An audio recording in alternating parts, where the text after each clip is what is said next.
Friends, সবাইকে good morning, সুপ্রভাত, শুভ সকাল। 8:40 হতেই যাচ্ছে। একটু মুড়ির চাটনি বসে পড়েছি। এতে কী কী আছে বলো তো? এতে আছে ছোলা ভাজা, বাদাম ভাজা, ঝুড়ি ভাজা, কাঁচা পেঁয়াজ, কাঁচা লঙ্কা, একটা টমেটো। শসাটা দিইনি, শসাটা দিলে একদম নিগড়ে যায়, বুঝতে পারছো তো? দিয়ে মুড়ির চাট খাচ্ছি। থেকে খাবেতে চলে এসো। বাইরে প্রচণ্ড রোদ্দুরের ঝাঁঝ। এত রোদ্দুর যে বলার নেই। সত্যি যারা দূরে যায় কত কষ্ট হয়, হ্যাঁ, এই রোদ্দুরেতে। সত্যি কথা, খুব কষ্ট হয়।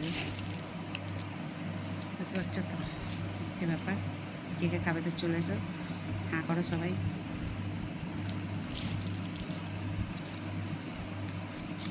ঠিক আছে, চলো, টাটা, বাই। সবাই সুস্থ থেকো, ভালো থেকো, সবাই খুব ভালো থেকো গো। জীবন একটাই, সবাই খুব খুব ভালো থেকো। মানুষের কার কখন কী হবে কেউ বলতে পারে না, তাই না? ঠিক আছে, চলো, টাটা।